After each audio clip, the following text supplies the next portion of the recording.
Hello and welcome to Crypto News. Today is January 31st, 2026, and here are the top crypto news stories. We'll start today's episode with the Clarity Act that was passed and not passed at the same time. So first of all, let me tell you that the Senate committee voted in favor of the Clarity Act with 12 votes in favor and 11 against. No Democrats have supported the bill at this point. Now, today's vote was only supported by the Senate committee, which considers digital assets traded as commodities and the role of the CFTC, basically the U.S. Securities and Exchange Commission, SEC, which deals with stablecoins, tokens, DeFi, DEXs, and most of the cryptocurrency market is still not voted on. The Clarity Act has not passed the Senate and is a long way from becoming law, so we still have a lot of work to do on the Clarity Act, as you can imagine. Let me tell you that today we are waiting for President Trump to announce his choice for Fed chair, and everyone is waiting to see who will be elected. Of course, the crypto market is hoping for someone who is crypto-friendly, which is likely to happen. The latest from the US is that they are continuing to seize Bitcoin, as US authorities have completed the acquisition of over $400 million worth of assets linked to Helix, which is a darknet crypto company used for money laundering, drugs, and other illegal activities. Let me tell you that most of this money is in Bitcoin, and with a law already in place by President Trump, all Bitcoin that is seized cannot be sold. So everyone thinks that this money will go to the US Treasury when it launches.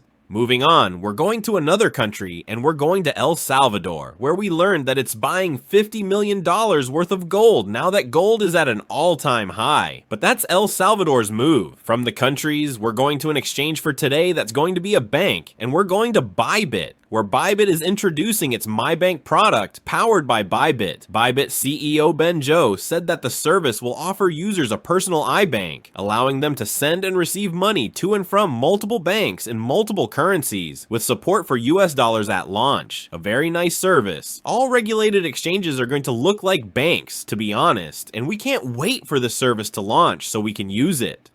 Moving on, we will go to our investments, and today we will stay on Ethereum.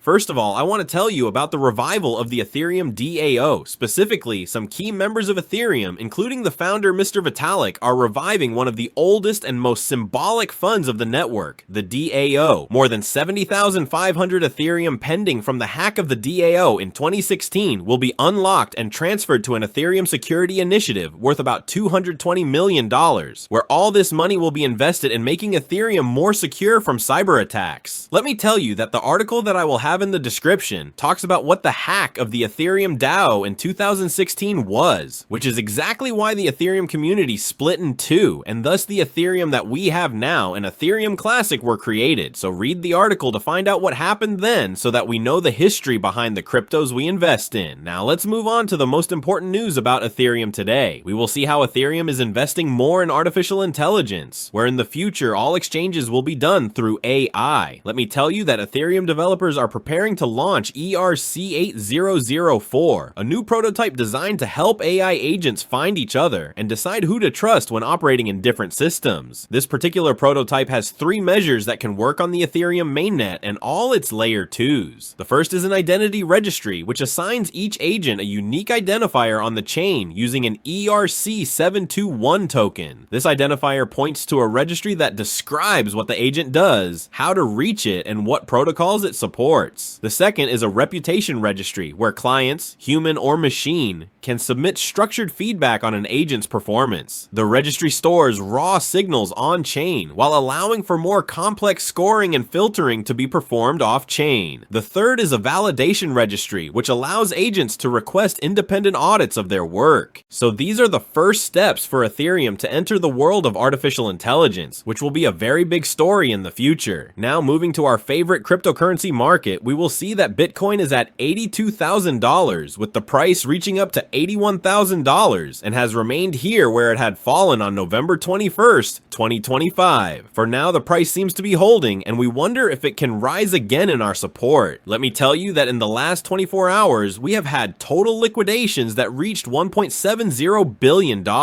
Because of the fall of Bitcoin, of course, cryptocurrency stocks have also fallen, and the main reason for today, at least, seems to be Microsoft, which came came out and told us its financial data and lost $357 billion, and its stock fell by about 10% because the profits it showed us were lower than what the investment world expected, especially in the field of artificial intelligence that the company has. In addition, another thing that the market was very afraid of was whether the US would shut down again, because today, if it did not make a decision, the US government would shut down for the second time. Nevertheless, President Donald Trump approved a Senate deal on Thursday to fund the vast majority of the federal government until the end of the fiscal year. So for now, the US government is not shutting down, and that's a good thing for the markets at least. That wraps up the top news for crypto today, January 31st, 2026. I'd like to remind you that the content you just watched is created for educational purposes only and should not be considered as investment advice, but rather as investment opinion. Please subscribe to the channel, leave a like, and feel free to comment. Take care everyone, and have a good day.